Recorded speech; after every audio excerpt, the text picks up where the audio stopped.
चूंकि बहुत लंबे समय तक शिवराज जी का एक कार्यकाल रहा और उसके बाद जब आपने लिया तो जाहिर है कि सब लोगों के लिए एक प्रत्याशित सी बात थी।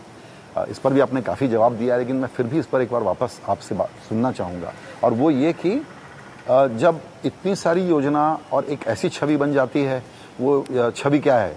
साइकिल वाले, लाडली बहना और मामा। हालांकि बाद में बुलडोज़र भी चलाते थे। तो ये डिफाइन क्या करता है? एक व्यक्ति की एक याद आ जाती है, एक पर्यायवाची शब्द बन जाता है। तो उसको देखते हुए आपकी लर्निंग क्या है कि आपको हम कैसे आगे डिफाइन करें कि डॉक्टर मोहन यादव के मुख्यमंत्री काल में इनको इस चीज़ के लिए जाना जाए?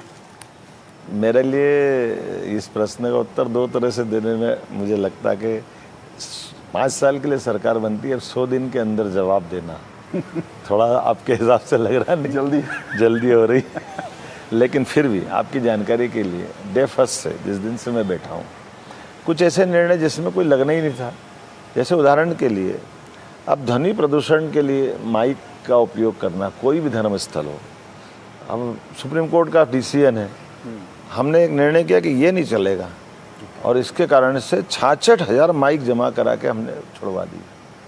अब मटन की दुकान, मछली की दुकान खुलेआम बेचना, अब इसमें क्या पॉलिसी की बात है? हमने कहा नहीं, गलत है, ये नहीं होना चाहिए।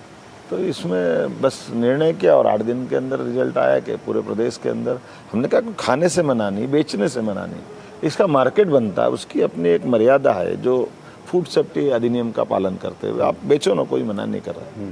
तो इस टाइप से जैसे अब डीजे है, तो अब डीजे बज रहे हैं कान फोड़ू, कोई देख नहीं रहा है, तो डीजे बजने से इससे दो, एक तो बैंड वाले, बाजे वाले, ढोल वाले बेचारे सब परेशान थे, दूसरा उसकी ध्वनि इतनी ज़बरदस्त होती कि वृद्ध लोग, जवान लोग, बूढ़े लोग, हर कोई, उसकी वाइब्रेशन इतना खतरनाक था।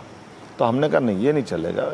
जहाँ जहाँ जो जो ज़रूरत थी वो सारे निर्णय करते करते आए। अब जैसे BRTS भोपाल में, तो रोड उतने चौड़े है ही नहीं, लेकिन जो है उसमें भी BRTS आ गया। तो ये सबसे पूछा क्या करना चाहिए, हमने कहा इसको ख़त्म करना चाहिए। 8 दिन में ख़त्म करने का निर्णय किया, लागू हो गया, 1.5-2 महीने में परेशानी ख़त्म होगी। तो निर्णय को जनता की हित में लेकर अगर बढ़ेंगे आगे तो जनता का प्रतिसाद भी मिलता, आनंद भी मिलता। और ऐसे एक नहीं, मैंने लगभग 100 से ज़्यादा निर्णय किए और सारे निर्णयों में इसी गति से लगातार उसका लाभ भी मिलता गया। अब आप बताइए, जैसे अभी धार्मिक पर्यटन को बढ़ावा देने वाली बात हमने कही, तो जैसे अपन केदारनाथ, गंगोत्री, जमुनोत्री में हेलीकॉप्टर सेवा करते हैं। हमारा राज्य भी इतना बड़ा, तो हेलीकॉप्टर सेवा हमारे यहाँ भी धार्मिक पर्यटन को बढ़ावा देने से, तो उज्जैन से ओंकारेश्वर, महाकालेश्वर 2 घंटे में 2 ज्योतिर्लिंग हो जाते, इंदौर सेंटर बनाते। तो ऐसे ओरछा, दतिया, कटनी, जो जो स्थान पे, फिर रिजर्व फॉरेस्ट भी बहुत है हमारे पास। तो इसलिए ये सारे टूरिज्म को बढ़ाने के लिए इनका लाभ क्यों नहीं मिलना चाहिए? एयर टैक्सी क्यों नहीं होना चाहिए? एयर टैक्सी चालू कर दी। फिर हमने कहा एयर एम्बुलेंस भी क्यों नहीं होना चाहिए? तो हमने आयुष्मान से लगभग 4 करोड़ लोगों के यहाँ आयुष्मान कार्ड बने।